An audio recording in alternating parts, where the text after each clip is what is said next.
Good evening. Hello, everybody. Hope you've had a wonderful day at DDW. For those who are here in person and for those who traveled to Chicago, welcome to our beautiful city. And the weather's holding out, so we're happy.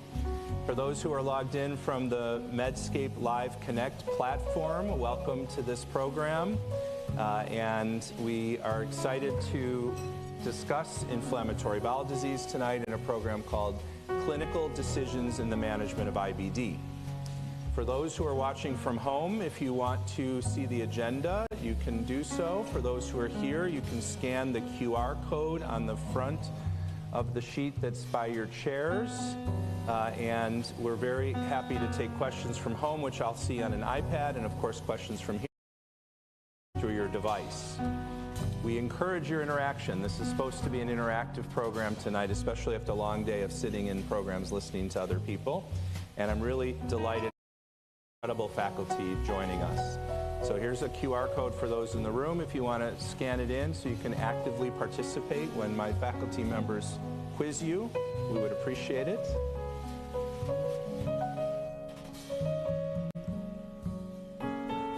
Okay, so my name is Dr. David Rubin. I'm at the University of Chicago. This is my hometown, which is nice for me. And I'll be chairing our program, but really my faculty have done all the hard work. We're really pleased and privileged tonight to have a distinguished faculty discussing the management of IBD.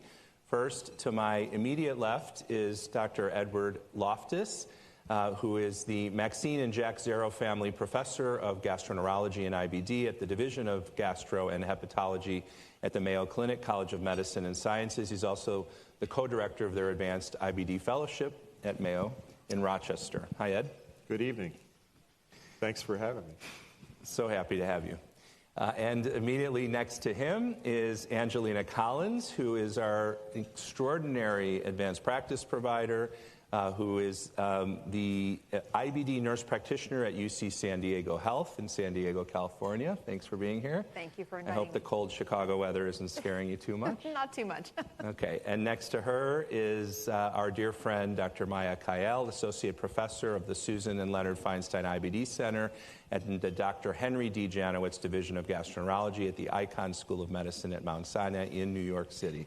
Hi, Maya. Hi. Thanks for being here. Thank you for having me.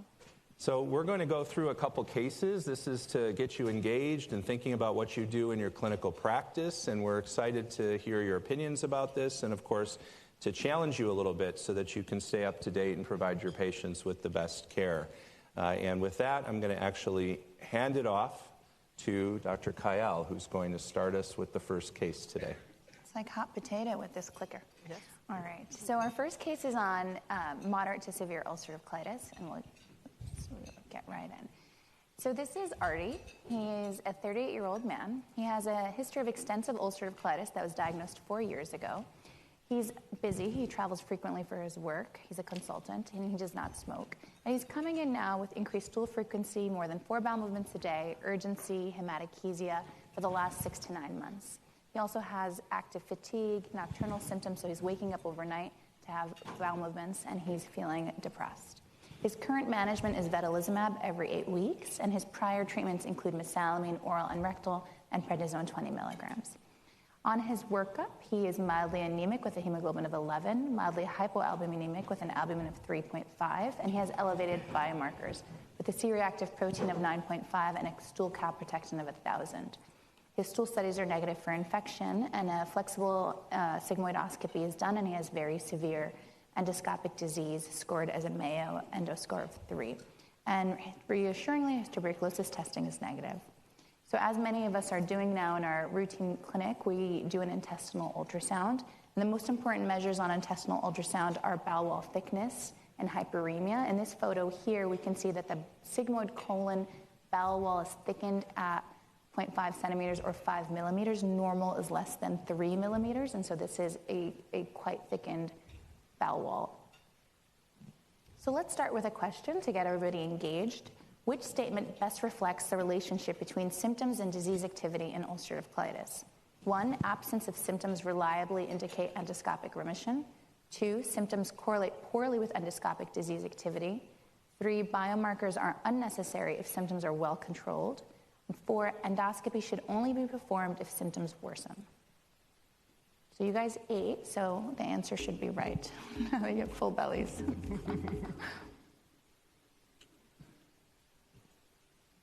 If you haven't already used the QR code, grab your device and point it at the screen.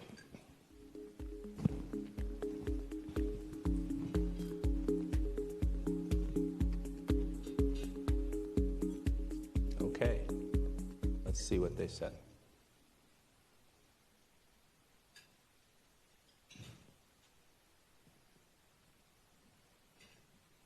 Did they say anything?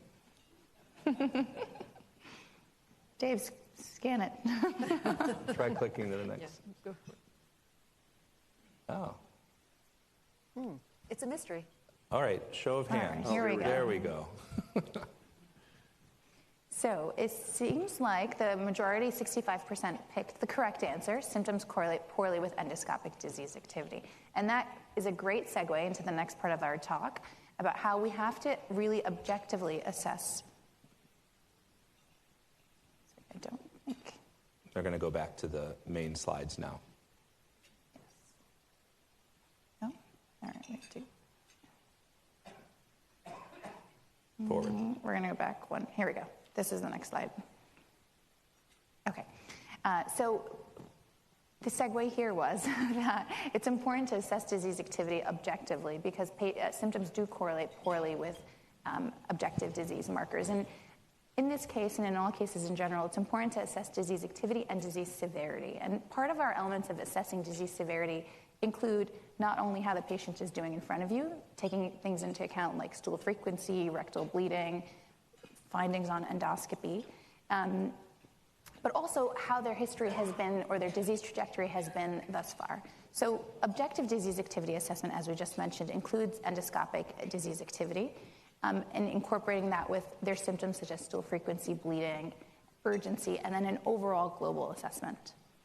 And this is important because assessing their disease activity and correlating that with their severity, so their disease activity at this point in time and their disease severity thus far to this point in time, helps you understand what their overall risk of or their overall prognosis is. And predictors of worse outcomes include things like extensive involvement, deep ulcers, hospitalization, a prior need for systemic steroids, infections such as C. diff and CMV, which could be superimposed with their IBD and can actually trigger a flare, and having concomitant immune-mediated diseases.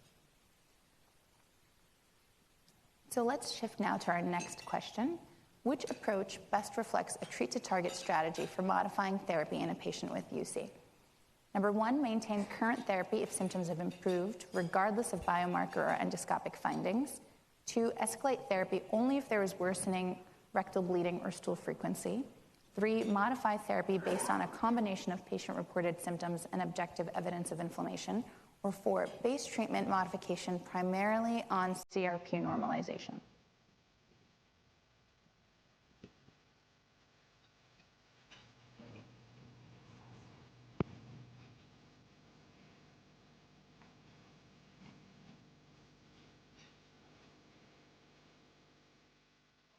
Great. Good job, everybody. So the majority of you guys got it right. The correct answer is modify therapy based on a combination of patient-reported symptoms and objective evidence of inflammation. And this is really what our current model of treat to target is about. Can we go back to the main slides? Okay, great. So part of how we manage IBD now, compared to how we did it a decade ago, really is about incorporating targets into our routine clinical practice. And the targets for ulcerative colitis are really based on patient-reported outcomes of rectal bleeding and stool frequency, taking into account, of course, those objective markers that we just reviewed, which are very, very important. Now, we set predefined timeframes to assess each of these targets. And as you can see here, we delineate these as short-term targets, which are largely clinical response, intermediate targets, which are clinical and also objective biomarker response and remission. These include, for ulcerative colitis specifically, normalization of biomarkers such as C-reactive protein and calprotectin, and then long-term targets, which are very important, which include endoscopic healing, normalization of quality of life, and absence of disability. And we're increasingly recognizing that this is an iterative approach where we have to take each target at each predefined timeline, assess if the patient has achieved that target, and then work towards changing their treatment strategy if they have not yet achieved that target. And this can take months. I counsel patients up front. This is not, a 2 or 4 week thing. Our short-term targets are at about 2 to 4 weeks, but our intermediate targets are anywhere from 2 to 4 months, and our long-term targets are anywhere from 3 to 8 months. But we're all working towards these short, intermediate, and long-term targets. And it's important to recognize that many of our patients might not hit that short, intermediate, or long-term target at any point in their treatment strategy, and so we have to stop, reassess, and redefine what their target is. And so a good rule of thumb is, number one, identifying your target. For example, many of our patients with ulcerative colitis might not have an elevated C-reactive protein, so that might not be the target for them. But an elevated calprotectin might be their good baseline measure that you would then target. They might not have significant symptoms, right? There's often a disconnect between symptoms and endoscopy in 40% of patients, and so symptoms might not be their target, but calprotectin and endoscopic remission might be their target. So understanding what is their target, is it reliable, is it meaningful for them? And then if they haven't met that target, go through this iterative approach. Number one, are they taking the medication? So many times we ask the patient, how is the medication? Oh, it was great when I took it 6 months ago. Okay, but it's every 2-week medication. So understanding how your patient is taking the medication, many times they might not be taking it as prescribed. In those patients that are, could you optimize their existing therapy? Is there a role for therapeutic drug monitoring? If they're an anti-TNF, can you optimize their therapy according to that? Or in other therapies, can you decrease the interval or increase the dose? If they are, maybe they just need a little bit more time. Many of our patients are coming with very severe disease, and they might not necessarily meet the very clean target timeline of 3 to 6 months or 6 to 9 months. So recognize that depending on what their baseline disease activity was, they might just need a little bit more time to reach that target. And then reassess this target and understand that you need to make changes if they haven't quite met it yet. So Angelina, tell me about how you incorporate the treat to target approach into making treatment decisions with your patients. I appreciate that. Thanks for the handoff there. I think this is a really important conversation. I think we all do it in our conversations with our patients, but yet sometimes it's very challenging to actually, how do you describe what you do? We were talking about this a bit before the case actually started. So it's really important, I think, to understand, and we want to hear the story from our patients directly. What are their symptoms? What are they really experiencing on a day-by-day basis? Because we really our jobs are to really help them to feel better and to achieve a better quality of life, of course, right? We also want them to be satisfied with their care. We want to make sure that we are listening to what they are truly are. And we really should understand not just how their disease process is affecting them on a physical level, but what about their mental, emotional, and social well-being as well. So it's all of those components that we try to put together to really create the best situation, the best management strategy for our patients. There are 2 experts in the room, and I really love this as a great way of thinking about this, because what I may be thinking, and sometimes I even say to my patients, I know what I'm thinking. Tell me what you're thinking here, because I think it's really important that we understand that, and we even ask them straight up for their involvement. So that really takes us to the shared decision-making time point. This is meant to be a collaboration and a partnership with our patients. Remember, this is a process, not a moment in time.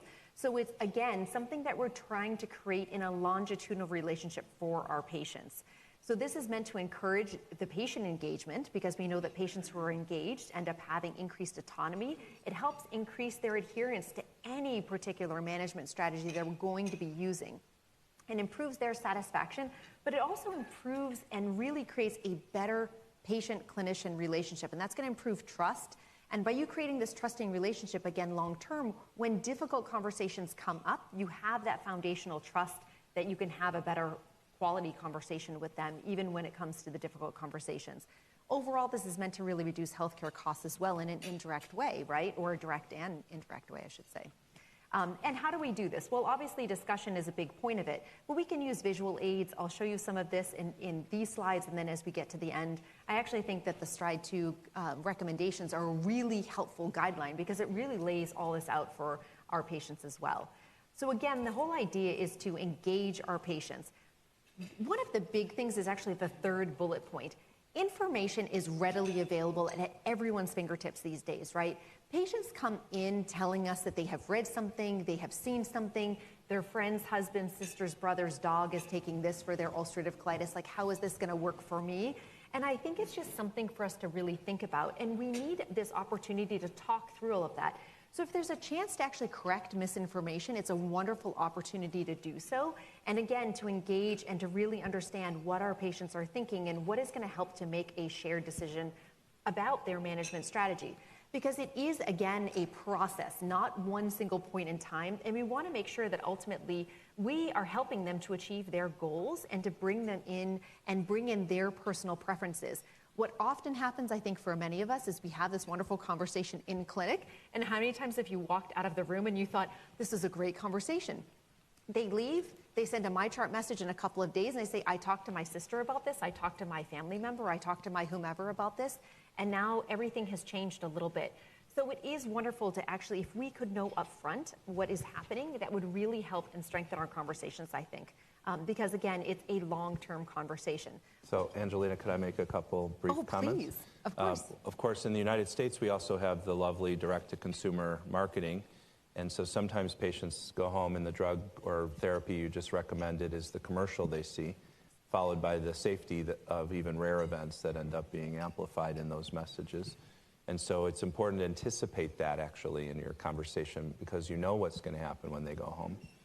And it's also, I completely agree, to gently, without being confrontational, redirect misinformation.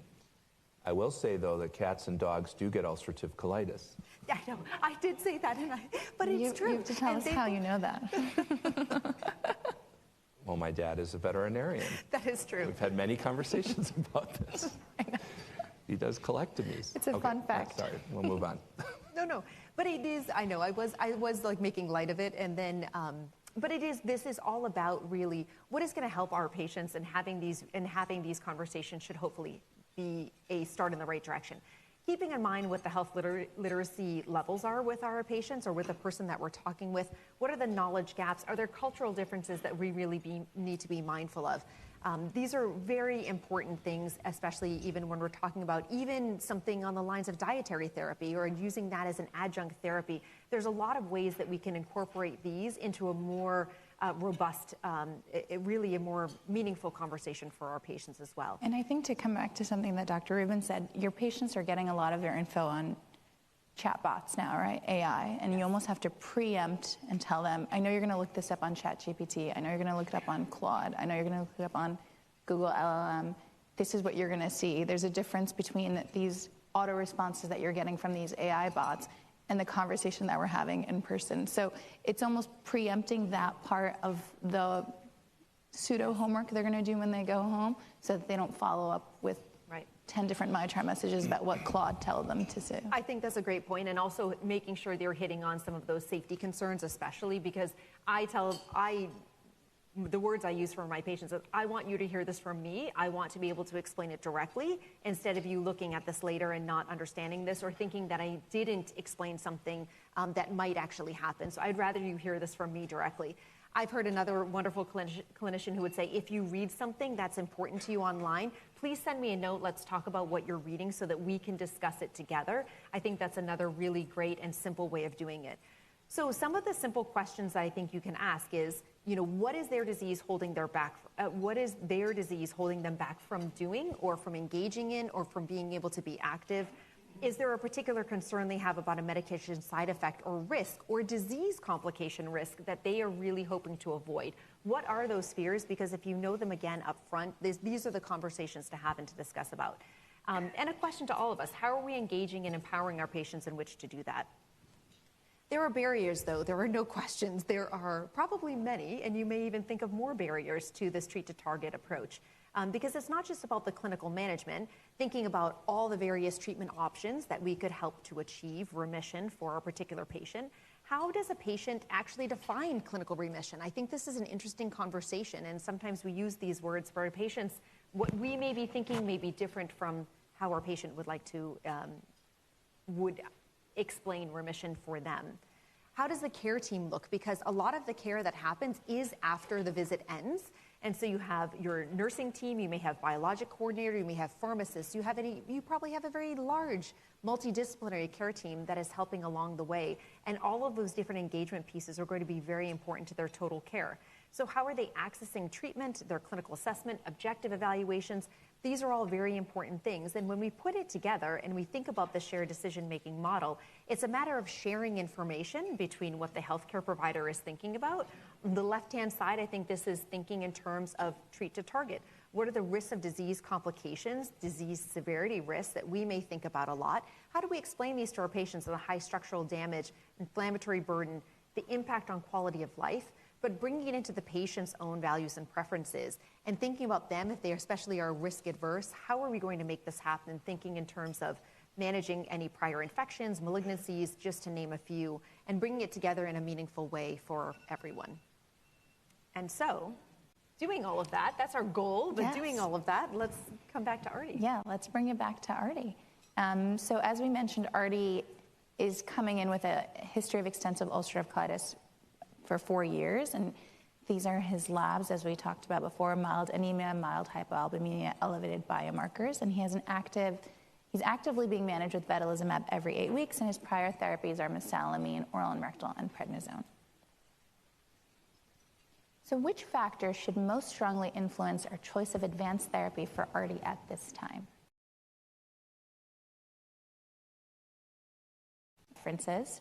Number 3, his prior biologic exposure and response. Number 4, stool frequency alone. Or number 5, mild elevation in C-reactive protein.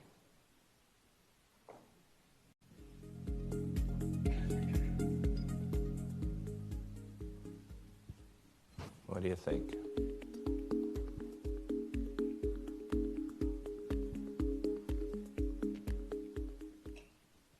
Great, so the majority of you chose correctly, prior biologic exposure and response.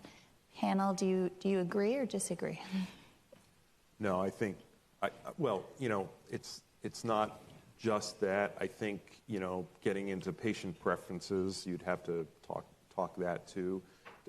So I think it's a combination of patient preferences, but also just understanding the biology and like what we know about prior therapies. And so I think this is good.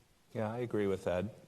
We've learned that a patient who's already been on multiple advanced therapies is less likely to respond to the next one, so that may influence decision-making. And the best chance we have on success is what we do early and first. But fortunately, we have lots of interesting options, and having a conversation with the patient about those options in the form of delivery systems and other profiles are part of that conversation. Yeah, I agree completely. And I think there's a number of different things that we take into account when we're choosing our therapy, and we've hit on a couple of those. Of course, we talked about disease severity and activity. Our goal, of course, is to minimize steroid use in our patients. And so how severe their disease is and how active they are today really takes into account what therapy you might choose in terms of speed of onset and action. We take into account their prior therapies, their comorbidities, certainly, how long they've been on steroids, whether they're dependent or independent. We balance the risk of therapy with their risk of disease-related complications. And then, of course, we take into account what I consider super important, and we'll get into it in a couple of slides, what concomitant immune-mediated conditions or extraintestinal manifestations that might have. That's a great way to really delineate which therapy you can start in a patient when you otherwise can start any therapy. And then, of course, we always bring it back to the patient's goals of care, their preferences, how active they are, whether or not they can sign on to an infusion-based therapy, or they're a consultant like RT, and they need to travel, and so an infusion therapy might not be as easy, whether they're planning on starting a family, and whether there's anything else in their social history. But this is the number one question that I get from our colleagues and friends is, how do I know what to use first, and what do I do when it's not working? And I think this is really important. In the new ACG-UC guidelines, or not so new because it's been a year, we added a whole section on positioning therapies because this is such a frequent challenge for everybody. So I'm glad you're covering this, Maya. Yeah.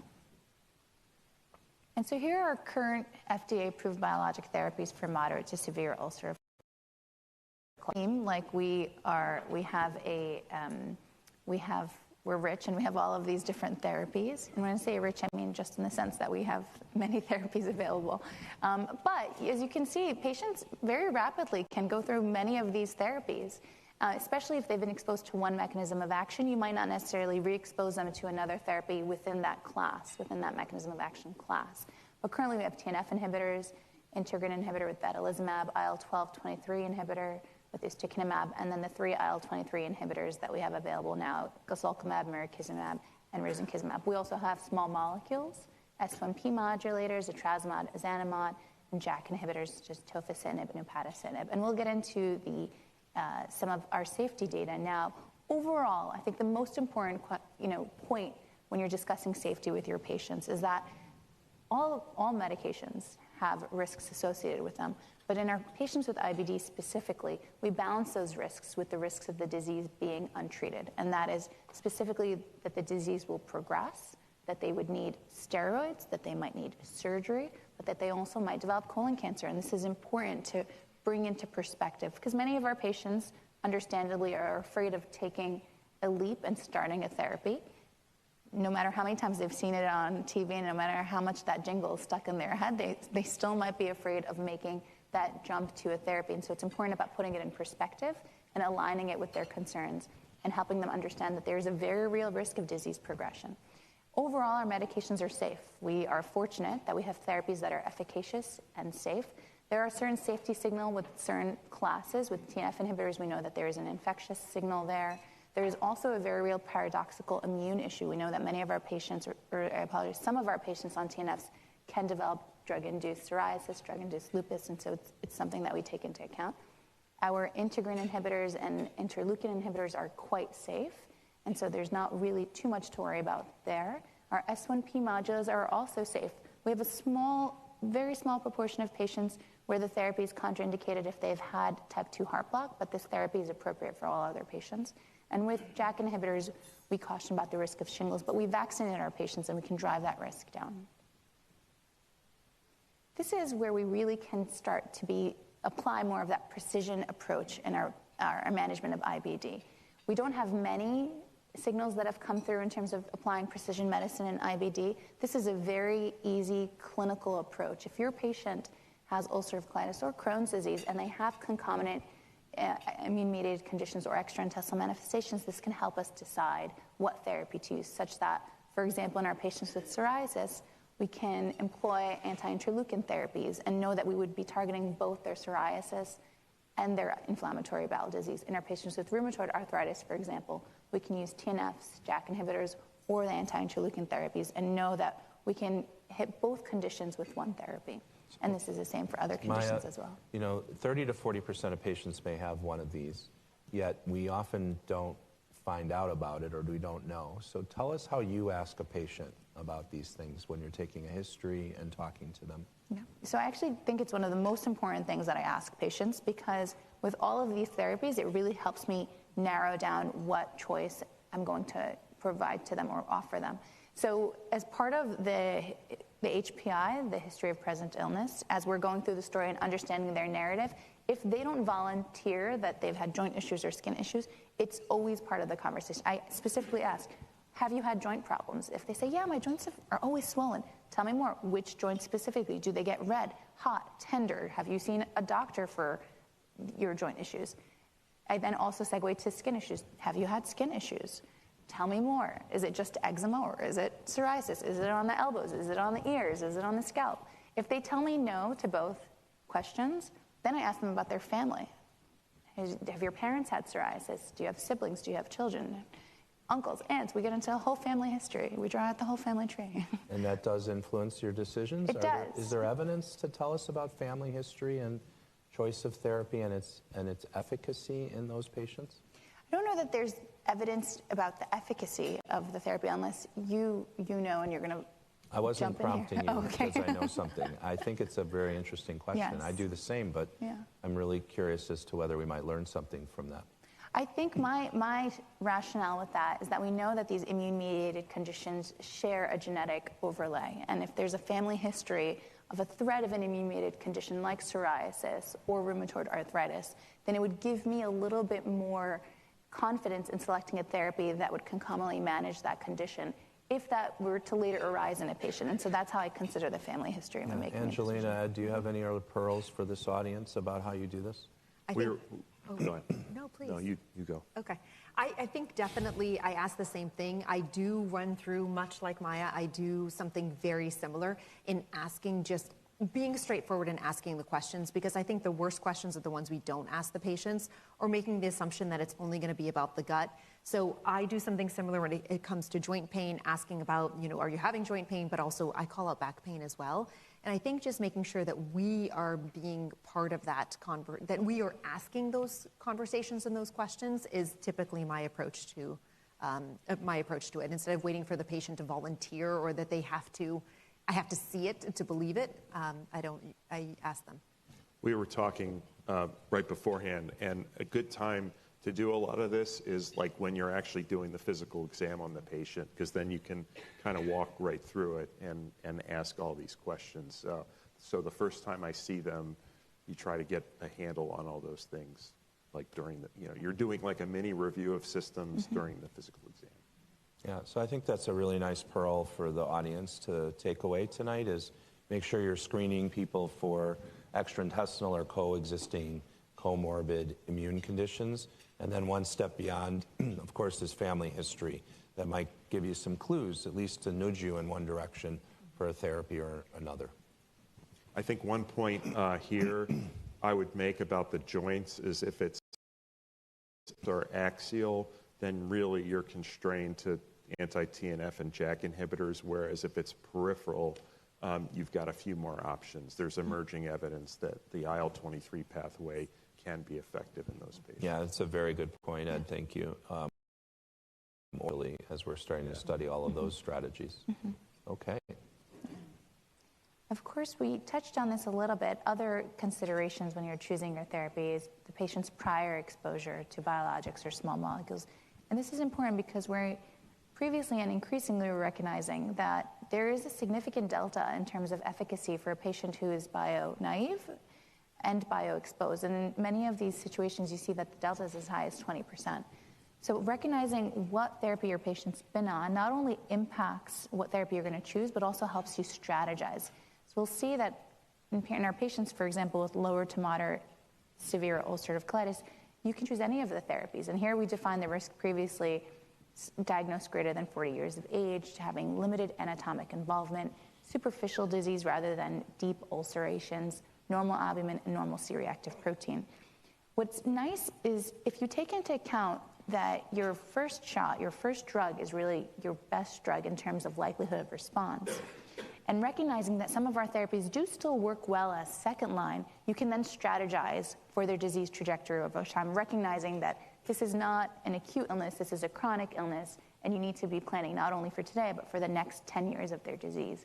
And this is where considering things that, for example, vedolizumab is a great first-line therapy, but might not be as great as a second-line therapy after an anti-TNF. And certain injectable anti-TNFs might be less effective after infliximab and infusion infliximab. And so taking these things into account helps you strategize. Our goal, of course, is not only to treat their disease activity and manage their disease severity, but also give them long-term options for their disease control.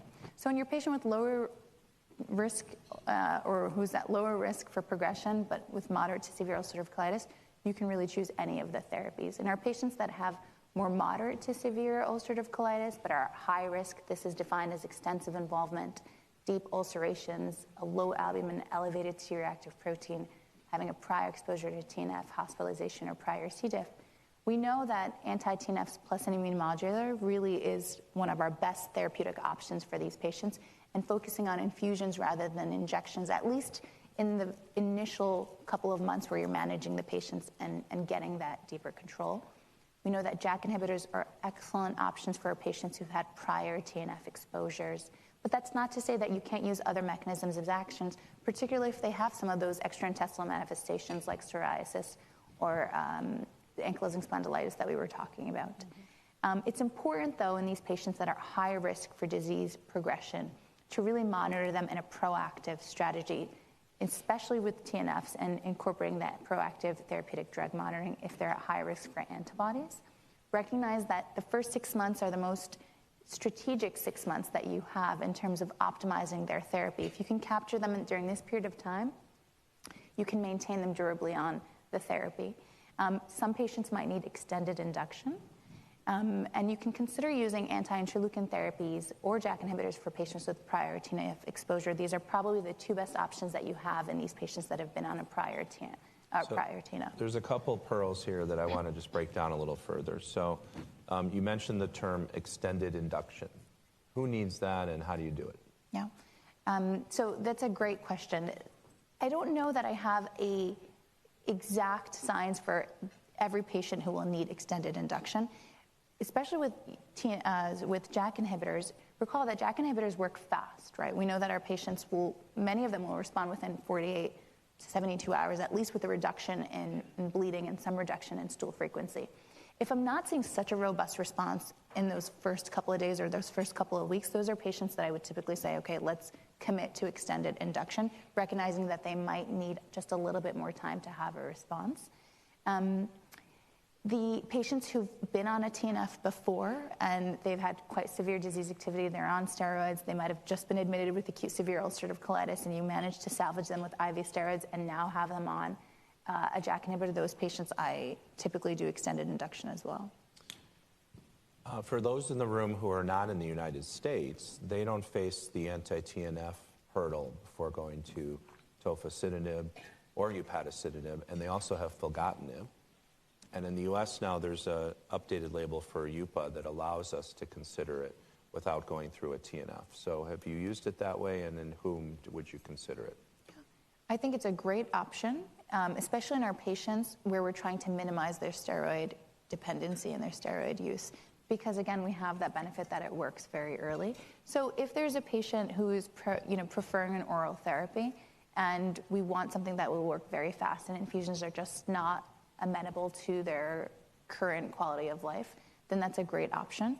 If I have a patient with, as we were talking about, axial spondyloarthropathies, a JAK inhibitor is a great option as well. First line, you're right, we don't have to cycle through the TNFs, but this is a group of patients where you can really spare the steroids and get fast and immediate onset of action. The patient also with low albumin might be a really key patient for a small molecule as well, because you don't have to worry about drug losses through high drug losses through the colon, especially with an anti-TNF. So that can be a really good option as well. Okay, great. So what happened to Artie? So let's see what happened to Artie. So we started Artie on guselkumab, on an anti-interleukin-23 inhibitor. He received the subcutaneous induction at 0 for 8 weeks, and then we were able to taper his steroids at week 4. He had symptomatic improvements at week 2 with cessation of rectal bleeding at week 4, and his stool frequency improved. His wrist pain was gone. His repeat CalPro at week 12 was 218. If you recall, it was 1,000, so this is a significant improvement. It's not normalization, but it's near normalization, so we will take this as a win. And his maintenance plan was to continue guselkumab every 4 weeks thereafter. And if you recall, he was previously on vedolizumab. What do you call a normal CalPro, Maya? So I think if you go by the books, if you go by the threshold that the labs have instituted, it's less than 120. I think this is where recognizing what the target is in your patient and how that relates to their baseline is important, because he's not quite at 120, but this is phenomenal improvement. His CalPro dropped by 800 points. And so I would consider that he met his target, particularly since his symptoms are also well controlled. Great. And certainly we know that that can happen with these therapies, so that's good news. Yeah. We repeated an ultrasound at 12 weeks to objectively monitor using this metric as well. And you can see whereas before it was 5 millimeters, it's now 3 millimeters, so we're right at normal. And then, of course, we repeated a colonoscopy at 24 weeks. And this is something that we like to do in our practice, a 12-week ultrasound, a 3-month ultrasound, and then a 6-month colonoscopy. And compared to where he was at baseline, where he had an initial Mayo endoscopic score of 3, now his score is 0, and he has beautiful folds. That's really impressive. But why not do a flex sig? You could do a flex sig. In Artie specifically, we actually started with a flex sig, and we didn't do a full colonoscopy. So this was a good time to do a full colonoscopy. But if you have a baseline full endoscopic assessment and you've assessed the whole colon, including the TI, a flexibility sigmoidoscopy at this time is fine. recognizing that in a year he might end up needing dysplasia surveillance anyway. I have a question. In your own practice, how often do you use the lower maintenance dose of guselkumab versus the higher? Oh, yeah, I never. Yeah, I pretty much use the higher one as a maintenance. Actually, that's how I was. And now when patients have remission by week 12 with a normalized Calpro or CRP or both or ultrasound or however I'm assessing, I am now allowing them to do the every 8-week dosing. But in the U.S. at least, the challenge is, of course, if I'm wrong and then I need the 200 every 4, I'm going to have to go back to their insurance and argue about it. So the compromise in the real world for me is I try to get the 200 Q4, and then I give it to them every 8 weeks. And they store the extra pens in the refrigerator, so we may have some buffer. That's off-label, but it's a good practice. It's Reuben label. It's Reuben label.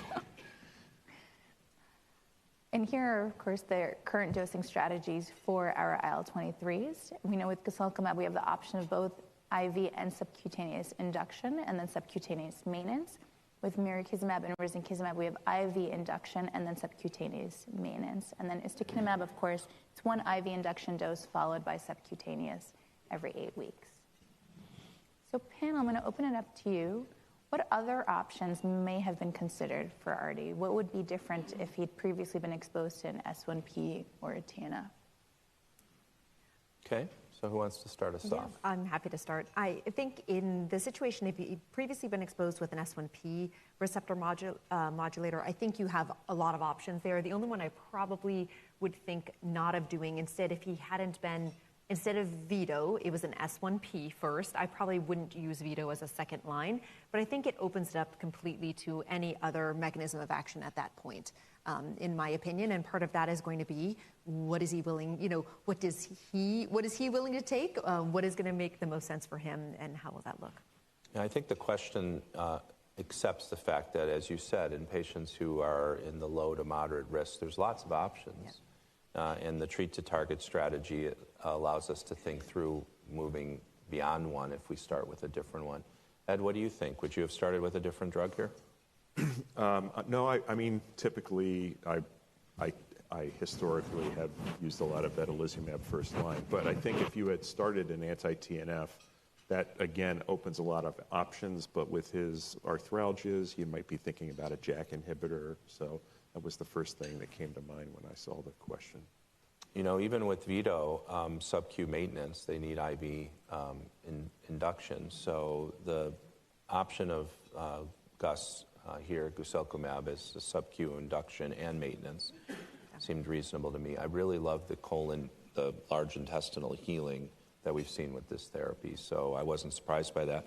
Someone here or online would like to know whether we should treat to histologic remission. So where are we with that, Dr. Kayal? It's certainly an evolving target. I think we've seen much retrospective and observational data that treating to histologic remission does improve long-term outcomes. I don't know that we're still clinically applying it. And I think it's particularly relevant in your patient who's achieved clinical remission, endoscopic remission, but they have mild histologic disease activity. I think in my routine patient, I'm not optimizing therapy just to achieve that extra layer of histologic healing. But in my patients who have PSC, who have a prior history of dysplasia, these are patients that are at highest risk for colon cancer, and it's really driven by that underlying smoldering disease activity. So that's a patient that I would push to histologic healing. But I think we're going to have real-world nice data soon coming out about whether histologic healing as a treatment target.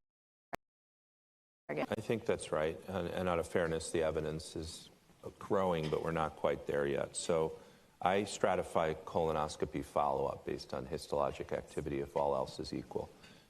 There is another question here that I'm going to throw out now, and then we'll go to case 2. But this is for Angelina. One of our astute attendees says that shared decision-making may work well with highly educated patients, but with others, they may just want to defer to your decisions. How do you determine, I'm summarizing, how do you determine who might be better off with a slightly more paternalistic approach? Excuse the expression. This was also a conversation we were having before we started, and I think it's a matter of, are you going to tell your patient about, you have a 20-minute, let's say you have a 20-minute visit, even if you had a 40-minute visit, could you realistically go through every single drug and every single option? You're probably going to instead think about the best couple of choices for your for the person who's before you at that moment, and make some recommendations about maybe it's 2 medications. Oftentimes they may come back to you and say, this is the conversation we were having, what do you think is best for me? And I think that's really when you can lend that idea or say, this is what I would do with my family member, because I want you to think I'm making decisions that are good for you or for one of my family members. It's the same thing. Well, my patients used to say, if I was your wife, what would you give me? And I said, well, first of all, I do like my wife. Now, though, I'm old, and patients say, if I was your daughter, what would you give me? Yeah, I know. It's terrible. And there's a few thumbs up here. I'm going to ask the very last question, which is, for someone who has ulcerative proctitis, would you hold back on any of these therapies, or when do you consider an advanced therapy in someone like that? Do you ever make decisions that are different there? Ed? Yeah, I think, when you look at the natural history data, yes, for a lot of outcomes, proctitis patients do the best. However, we've all seen patients that have really, really refractory symptoms that have proctitis. So just because they have proctitis doesn't mean they can't be on advanced therapy. And so I think it's driven by the endoscopic appearance, but also by the symptoms, and you should keep all of these options in mind. Yeah, I agree. Remember that oral mesalamine doesn't reach that rectum, so that's part of the challenge here, and why systemic therapy of any specific kind may work in that setting much better. Okay, Ed, tell us about Crohn's disease. Sure. So here's our second case, a patient with moderate to severe Crohn's disease. Olivia is 25 years old. She was diagnosed just a few months ago with ileoclonic Crohn's disease. She had presented with abdominal pain, diarrhea, iron deficiency anemia, weight loss, and also joint pains in the wrists. She had been treated with a budesonide taper, but she's still having 3 loose to semi-formed stools daily, cramping after meals, urgency, and fatigue. So you can see on her labs, she's anemic. She's got a low normal albumin. Her CRP is, in fact, elevated. The upper range in this assay is 3, and she's at 24. And her SES-CD score endoscopically is 7. She has a negative stool sample for C. diff toxin. Her colonoscopy does show ulceration of the ileum with a stenotic but passable ileocecal valve and some inflammation in the cecum as well. Her MR enterography showed bowel wall thickening and contrast hyperenhancement of the distal 10 centimeters of the terminal ileum. So we have endoscopic and radiographic evidence for active Crohn's disease. So here's the question. Which of the following factors would be associated with a risk of progression in moderate to severe Crohn's disease? Number 1 is ileocecal extent. 2, the presence of deep ulcers. 3, younger age at diagnosis. 4, all of the above. Please go ahead and vote.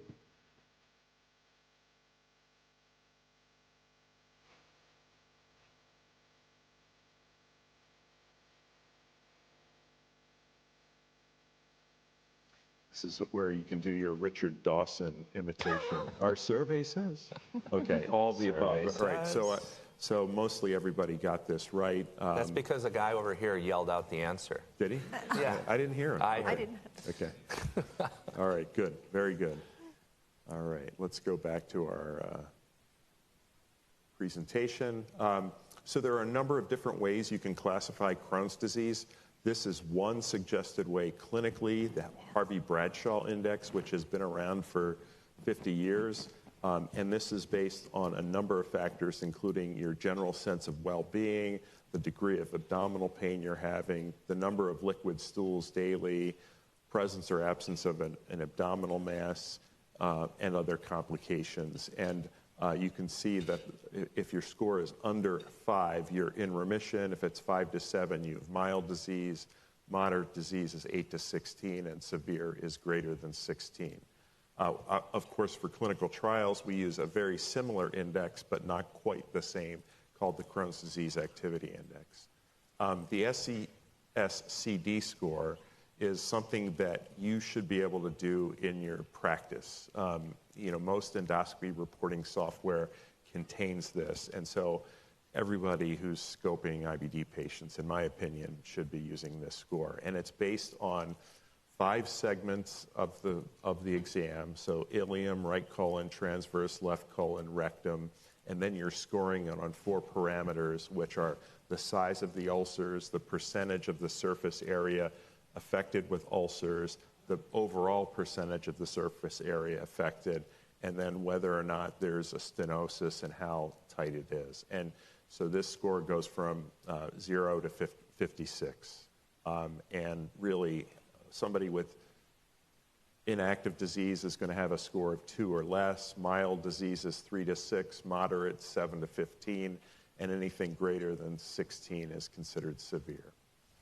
So what are the factors, like when we first see a patient, what are the factors that predicts maybe a worse course of Crohn's disease? And there are a number of these that are important. I think the ones that come up in daily practice are large or deep ulcers, the presence of fistulas or abscesses, a history of intestinal resection. That's obviously more relevant for a patient who's already had Crohn's disease. But ileal, ileocolonic, relative to colonic, and upper GI location are also risk factors. Extensive disease, cigarette smokers, the presence of perianal disease. These other ones we don't do as much clinically anymore, like serologies and NOD2 mutations, but those probably are predictors as well.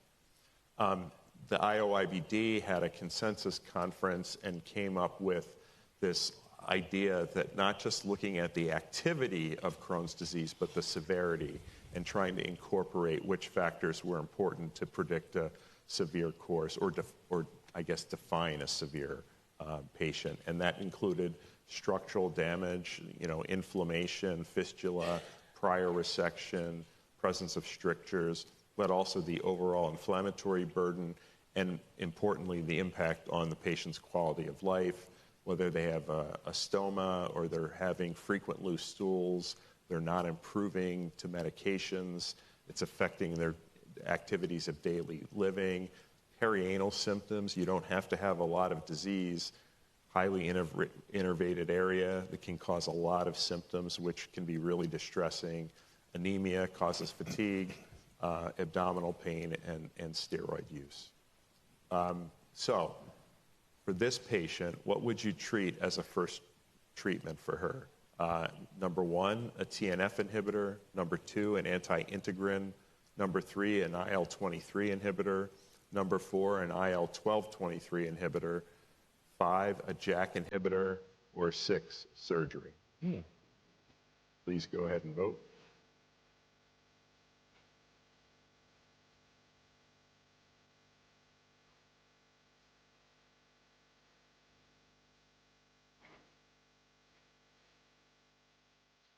So we're seeing a lot of different choices. So it looks like TNF inhibitor and IL-23 inhibitor are the most frequent choices, a little bit of JAK inhibitors and IL-12/23 inhibitors. So the correct answer is that there is no correct answer. I think you do have a lot of options to treat this patient. So we'll talk about some of these treatment considerations.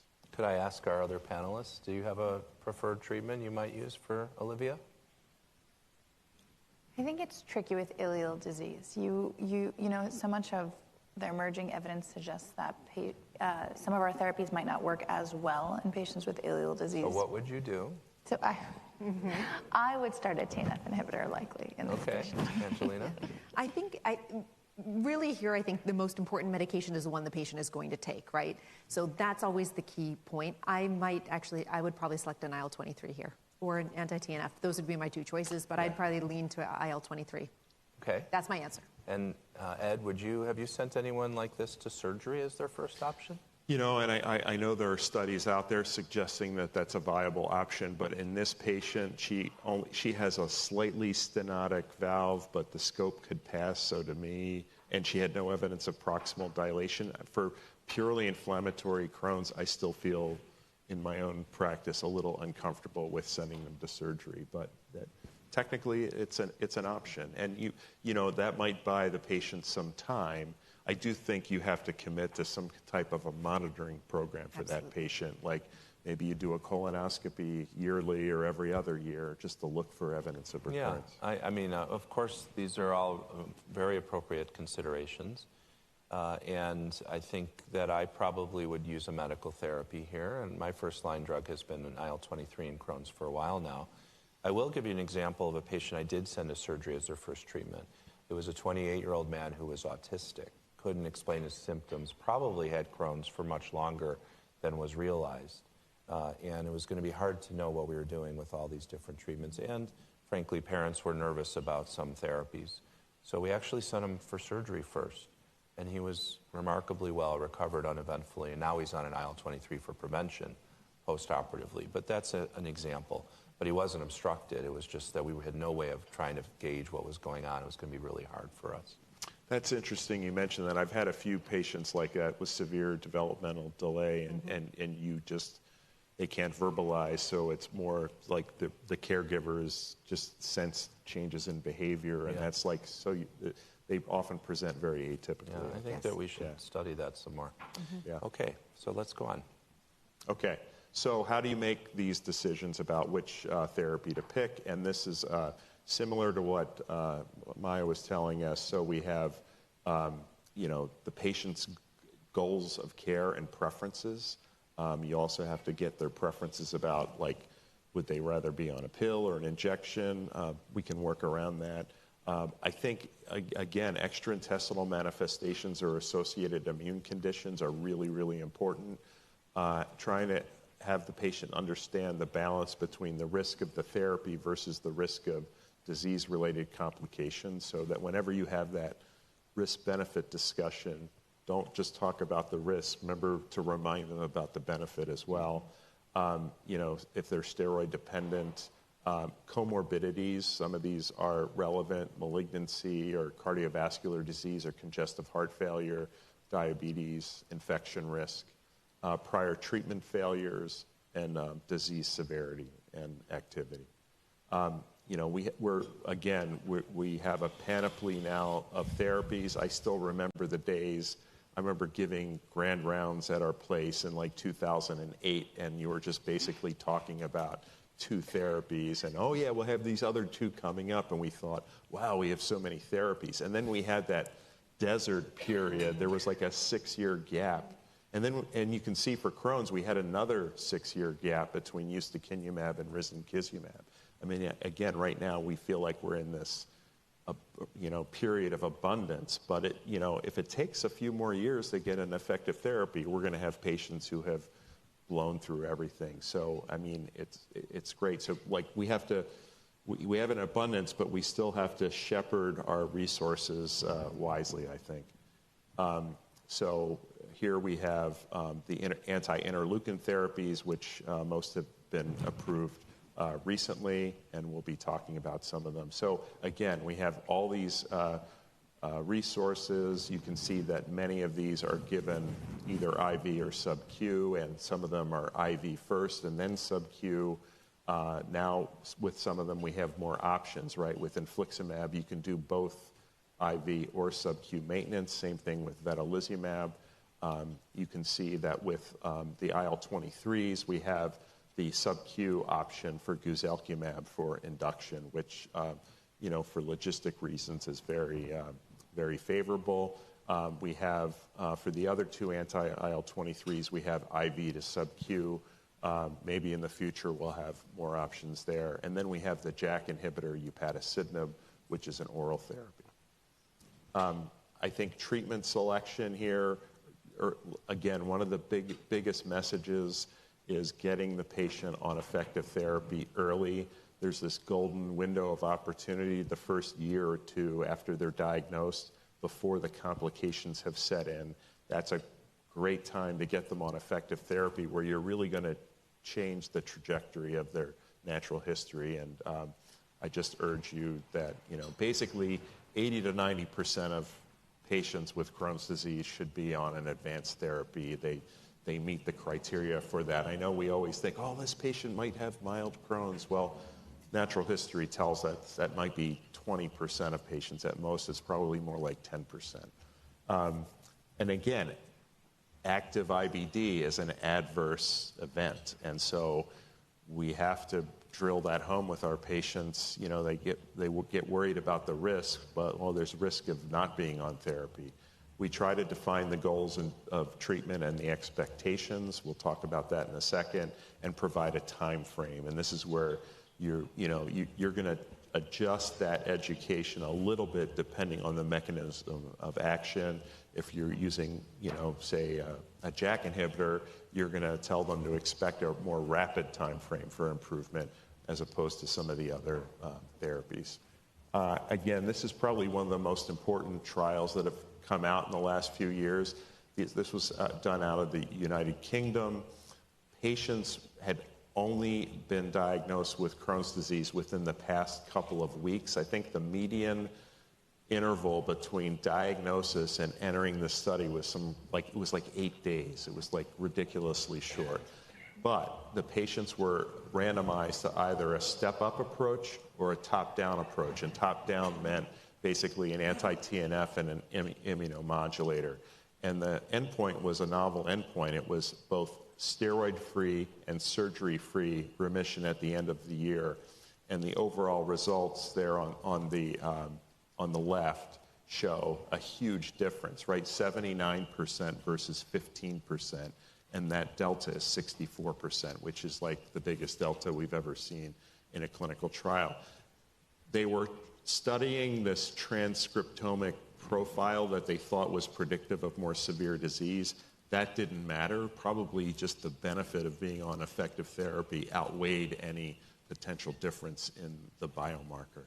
And then on the right set of graphs, you're seeing the endoscopic remission rates at the end of the study, and you can see that they were significantly higher. Think about that, 67% at the end of the year in endoscopic remission. Basically, those are patients that are in deep remission. And so getting patients on effective therapy early in their disease course before they have a chance to develop complications and not respond as well to therapy. That's really dramatic. Yeah. So positioning therapies, one of the things you want to do is if the patient has perianal disease, you're probably going to put them on a different track. You're going to get the surgeon involved. You probably want to get them on anti-TNF therapy with an immunomodulator. We are going to hear later in the conference about guselkumab for fistulizing Crohn's disease. So that's, I think that's on Tuesday. We'll be hearing about that. So that's going to be an interesting abstract.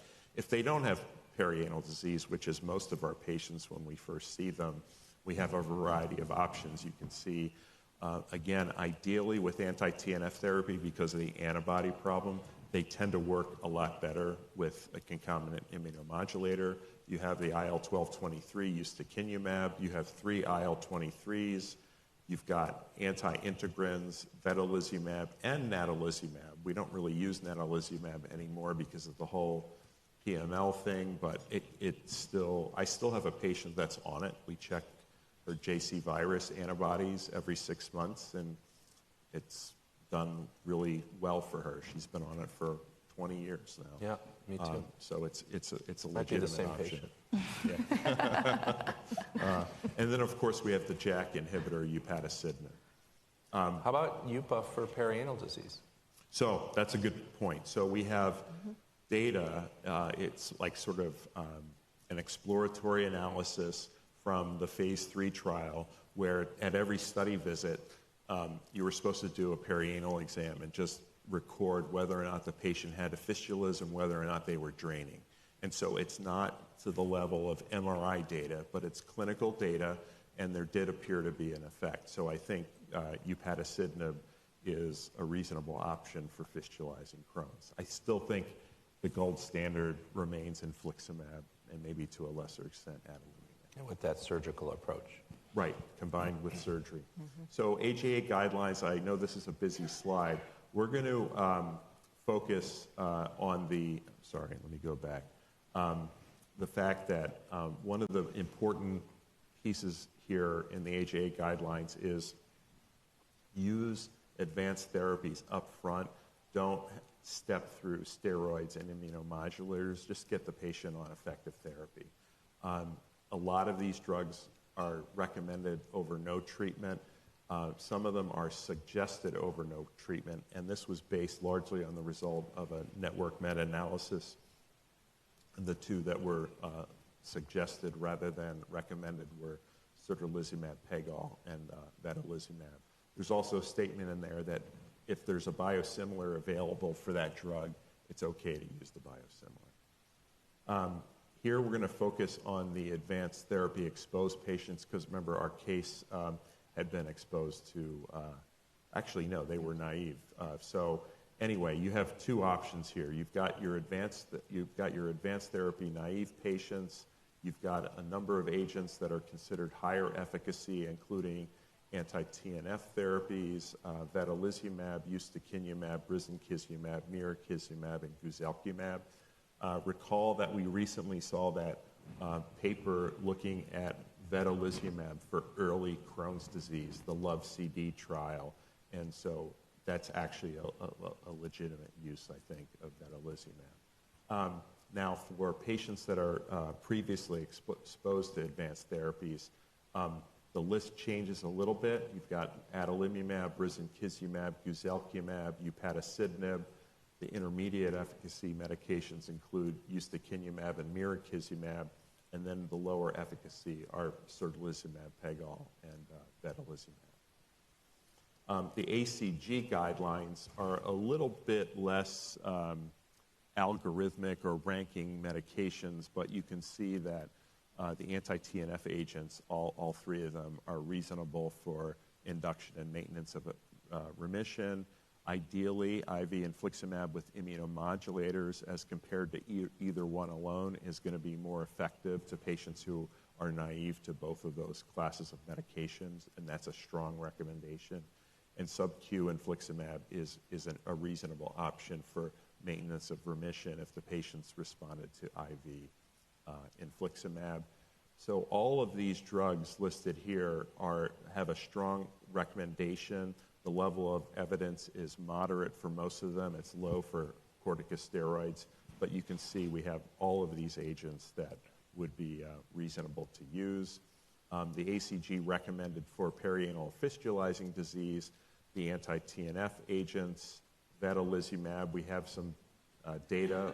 There's a vedolizumab trial for fistulizing disease, and we also have some conditional data for ustekinumab, upadacitinib. These will need to be updated now that we have additional evidence for guselkumab.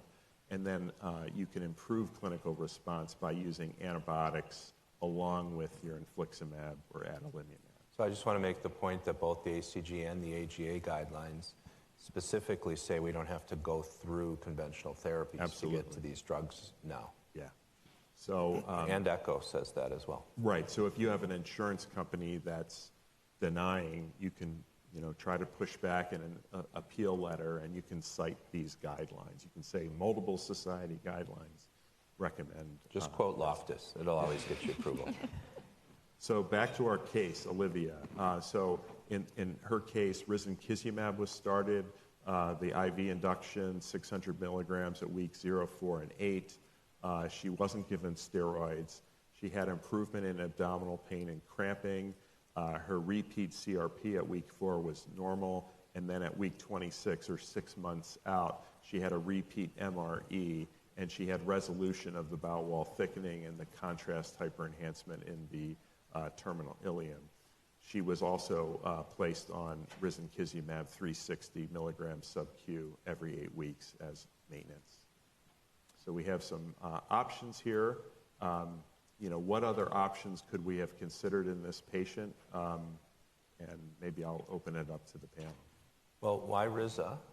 If you had 3 drugs to choose from in that specific class. Yeah, I think you have a lot of options there. It was just RIZA in this particular case.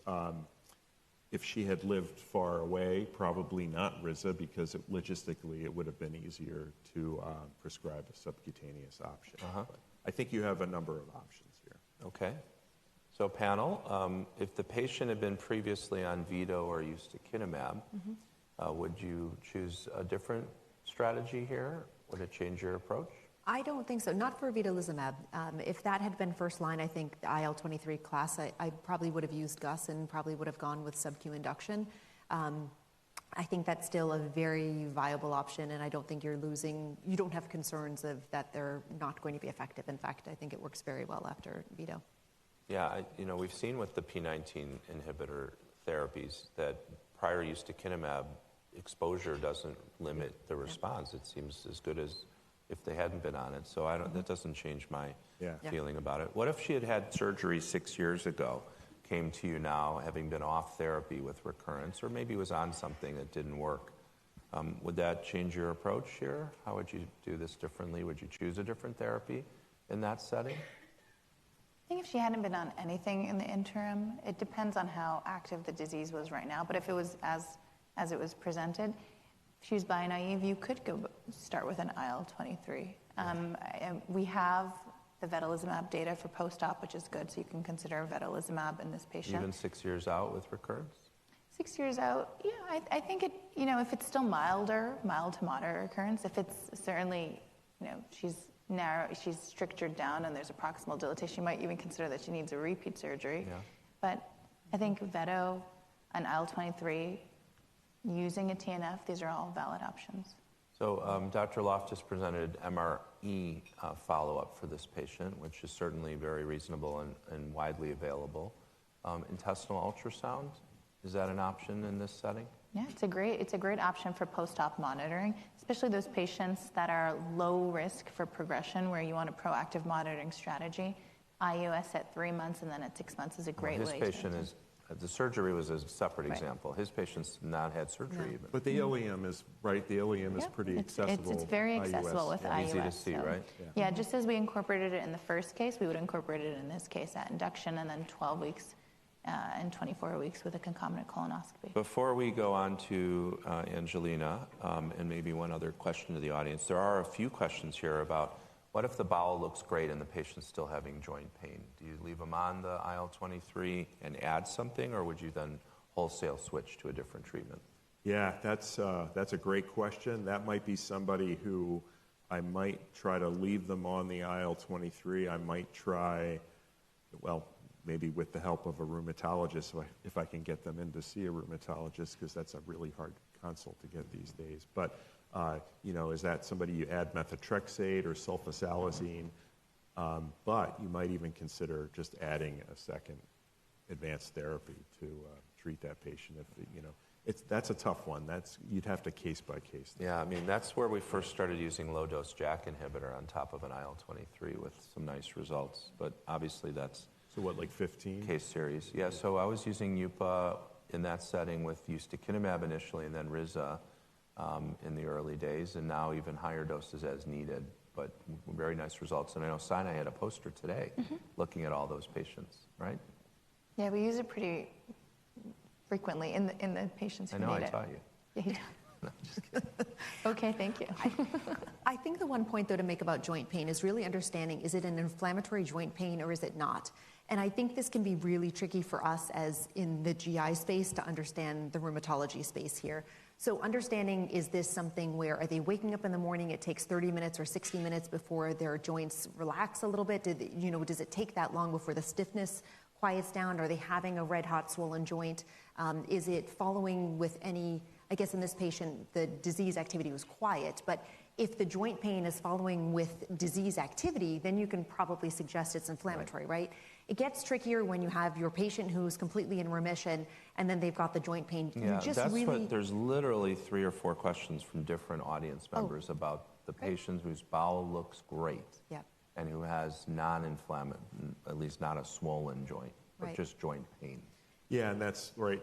There's that whole central sensitization, fibromyalgia. So if you're getting that vibe, maybe you do keep them on the anti-interleukin, and maybe you have to go a different route. Sometimes it's hard to get them. If rheumatology knows that they have fibromyalgia, sometimes they don't want to see them, right? It's so true. It's really a tough one. They have stopped seeing them. Yeah. But there is an interesting, but I do think that knowing if it's mechanical or inflammatory would be really helpful to understand. So looking for some of those would be really helpful. Low back pain also is another separate thing. So if their joint pain is back pain, getting an MRI pelvis and really looking for sacroiliitis, I think, is a very important call out. Or putting a note, trick that I didn't know about for a while was that when you order an MRI and urography, you can also ask the radiologist to comment, because they won't comment unless you ask them to comment on the sacroiliac joints, which sometimes is maddening. But Maya, what's the pearl about getting drug approval to get a second therapy in this setting? Have the rheumatologist prescribe it. Have them prescribe the second drug.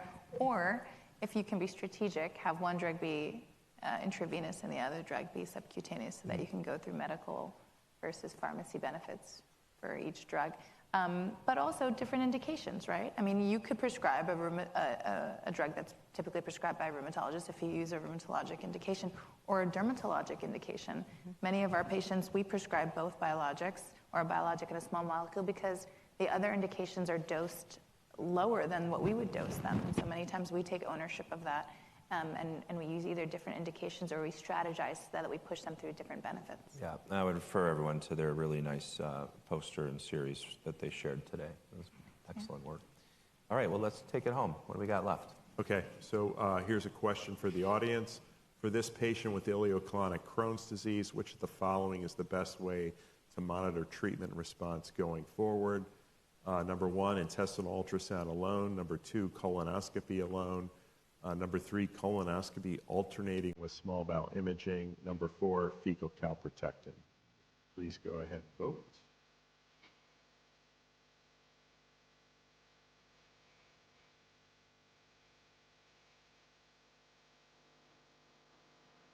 Interesting question. Yeah. Okay, let's see. Yeah, that was what I would have done. A patient like this with ileocolonic disease, you kind of have to monitor the colon, but you also have to look at the small bowel. I do think that,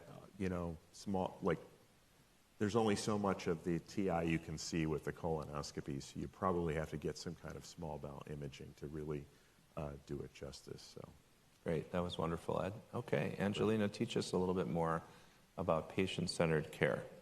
Well, coming back, I think we've talked on a lot of really important topics. Aligning the patient and clinician goals for treatment, I think, are really important. The second piece is really, you cannot underscore the importance of communicating the risks and benefits of therapy against not just the risk of under-treatment or non-treated or non-monitored disease. It's really critical to understand this piece, that under-treating your patient will also potentially cause harm, or the patient under-treating themselves, skipping doses of a medication or something along those lines, can be a really detrimental technique. It is not necessarily helpful, and most of our medications, many of the potential side effects, there are not increases in side effect based on dosing for many of the medications. I'm taking liberties with that. You could probably cite a couple right off the top of your head, but I'm taking some liberties with that, but I think it's important to understand. And really, one of the biggest mistakes we can make is in not monitoring the disease activity in objective terms. So it is important that our patients feel well, but we have to make sure that we're monitoring really well. And we can use a multi-pronged approach. You could have argued on the last slide that there wasn't a right answer. You could use all of those techniques, right? But we're really going for it was best answer. So setting the clear treatment targets and next steps with patients. So we've mentioned before using simple questions to patients, what does remission look like for you? Is your Crohn's disease or ulcerative colitis holding you back from doing something important? Are you missing your kids' soccer games because you can't go to the soccer field because there are no bathrooms on the weekends? So what does all of that happen, and what does that look like to you? And just making some suggestions that just like other chronic diseases, ulcerative colitis and Crohn's disease are chronic diseases. We see that also with something as simple as diabetes, right? Or it could be high blood pressure. We can improve how someone feels. We can improve the disease state and improve healing. We can prevent disease progression. This is an incredibly important part of the conversation that I think gets underscored because of this of the concerns for a potential side effect or risk of a therapy, but we're having a little bit, sometimes that's a missed part of the conversation that we really need to be doing more often. We really should be avoiding long-term prednisone use, which has already been brought up actually several times, because that is really our riskiest medication. So just because that's a pill and it's been around for a long time doesn't mean it's a safe option. So simple management goals, I tell my patients, I want you to feel well, I want to heal the inflammation that's on the inside, and I want to avoid complications, both from the disease and from treatment. Those are really important aspects that I think doesn't matter what reading or grade level anyone is at. I think people can understand that, so I don't think it has to be complicated when we have these conversations with our patients. So we talked about balancing risk-benefit of a medication with under-treatment. That's important. Are they particularly worried about a medication side effect? Because this can actually help in having this conversation, knowing that up front, you can speak exactly to what those potential risks are, and you can really have that conversation. And don't forget about early and appropriate intervention. So considerations about treatment, I think actually, Dr. Loftus, you mentioned this already, thinking about what is the access like to get to an IV or an IV center. Do they have transportation? Is it reliable? Can they actually go to that? Can they take the time off from work to do that?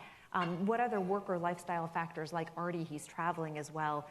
If we do this, it actually helps relieve patient-related treatment anxiety, because that is a big part of the process as well. Some of my patients will just call out that I have to go to the cancer center to get my infusions. I don't like how that feels. That makes me and reminds me I'm sick. I don't want to feel sick.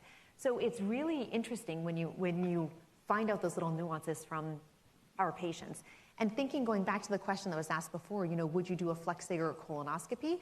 Sometimes you ask a patient, do you want to do a poop test? Do you want to do a colonoscopy? It changes when they have all the information. If your patient knows that they have to do a prep for a flexible sigmoidoscopy, they'll tell you, they've told me many times, I'd rather just do the colonoscopy to show me everything. I don't want to do that.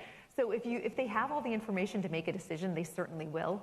And I think very importantly, to reiterate something that has come up multiple times, proactive management and evaluation is incredibly important. And it really doesn't matter what treatment strategy, you still need to be proactive in your monitoring and evaluation of, is that strategy effective? Because if it's not effective, it's time to move on. So have the upfront conversation, not just about the medication you're going to select, but about how you're going to actually check to see and evaluate how well they're doing. Blood work, stool studies, fecal calprotectin, is it colonoscopy, is it imaging with an IUS, MRE, what is available? And again, if you say this simply to patients, that your goal for treatment is for appropriate treatment, not over-treatment or under-treatment, then you can really understand where everyone's coming from, I think, and we can really get to our end goal. So coming back to STRIDE 2 recommendations, I think this is a lovely way to do it, because it's a great visual. It gives you your monitoring timeline, and it also gives really a roadmap. I sometimes say this is what keeps me honest, because this is kind of helping me. Am I doing what I say I'm going to do? Am I going to help you get to remission in this way? And if you're not there, how are we going to really make changes and make adjustments so that we can get there? Because their long-term health is really the most important thing. Remember, it's not just one moment in time, it's a whole process. We have to take care of them long term. So it really does take a multidisciplinary care team in order to do this. There's a lot of very important people. You could argue there wasn't enough room, actually. There were more people we could have put on here. And you may say, well, I'm only in community practice. That's fine, it doesn't matter. Create your network of people and have your network of people that you can call on when you're in a pickle or you have a question, or call your favorite, KOL at an important academic center, and you can do that as well. It really takes a village to take care of an IBD patient now. I agree. Okay. So there are a few questions here, and we have 3 minutes that we can get through them, I think, as a group. So I'd like to start by asking, there was someone in the audience who asked, why IL-23 over anti-TNF? Can you elaborate on safety considerations? So, box warnings on anti-TNFs, right? So you've got the fungal infections, serious infections, lymphoma risks, and so you have a drug where, a class of drugs, the anti-interleukins, where you don't have those box warnings, so it's just a different conversation. And so, if the patient has, fistulizing disease, sure, you have to go with an anti-TNF, but if they're non-fistulizing disease, I think an anti-interleukin is very reasonable. Safe and reasonable. Yeah. There's a few questions here about dosing. So the first one I'll ask the group. Is there any patient type that would do better with IV loading of guselkumab or risankizumab versus sub-Q for induction? Not that I know of. I think really now that the sub-Q is available, I really haven't used any IV since that became available. I think that's driven a lot of people prescribing guselkumab for that specific reason, and it looked just as good. Yeah. I think that's important to understand. But then there's also a question about guselkumab maintenance. We talked a little bit about that. Are there any patients that you would always do 200 Q4, Ed? I think most of my patients, right, well, in my practice, a lot of the patients that are getting started on an anti-interleukin they've already been on several lines of therapy. So, right, my default is, okay, this patient has already demonstrated some refractoriness, so I'm going to go with the higher dose. I do have some patients who they just seem to have had a lot of drug-related side effects over the years, and so I have on occasion just gone with the lower dose, and it's kind of a to help them feel better about it, not because it actually looks like the safety is any different. Exactly. Yeah, it's more for it's more to keep appearance. them. It's to keep them comfortable. I think because the safety looks the same for either dose, most people are comfortable using the higher dose and then not underdosing them, which is a problem we face. Maya, there's a couple questions for you about the use of intestinal ultrasound and ulcerative colitis. How soon after you start a new therapy would you reevaluate with an ultrasound? Well, I would tag it to how soon you're following them up, just part of standard of care. I mean, you can see response with intestinal ultrasound as early as 2 weeks with reduction in the bowel wall thickness and hyperemia. That's typically when I start to bring patients back in at about 4 weeks after they've been on a therapy, and so I tag that routine clinic visit with an intestinal ultrasound. That is the beauty of intestinal ultrasound, it's point of care, and so during your clinic visit, you can do it. It's easier to do than a calprotectin, and you do see pretty rapid responses in the patients that are responding. Angelina, someone looked at your protocol for treat to target and asked if some of that can be done as telehealth.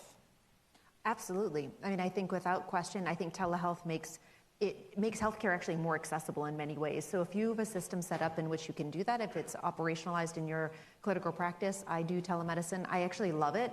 And I think many of my patients do too, especially if they have a considerable drive. They are much more likely to no-show, or they have to take an enormous amount of time off work to do that. I think it's a wonderful way to provide care. We're talking, most of this is all about talking, and as long as your patient, as long as it's not going to preclude them from actually getting their blood work done, or that's the only time when I think, oh, I have to bring you in because if you're here, you're going to get your labs done at the same time, as opposed to doing the lab, closer to your house. But I think it's a wonderful way. Yeah, oftentimes they're coming in to get their testing, but I don't have availability that day. Most of them are fine with doing a virtual visit like 3 days later. And, and then you have the results. Yeah, you still have fresh results, and so it's a great it works great for your established patients. During the pandemic, we were doing it with new patients, and it wasn't ideal. It's harder. It is. That's a great point, actually. It is a little harder when there is some value, to be able to see the whole person.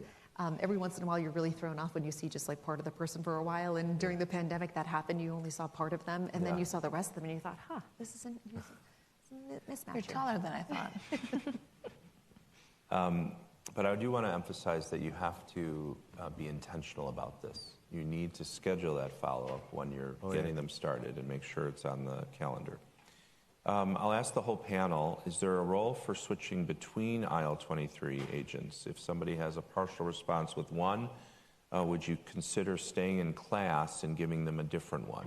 So Maya, why don't you start us off? I'm sure you've had some experience. I have. I think the group that I am switching from one IL-23 to the next is the patients who are on risankizumab every 8 weeks. And I think they need to be optimized. They might be having breakthrough symptoms at every 6 weeks, and I want to optimize them to every 4.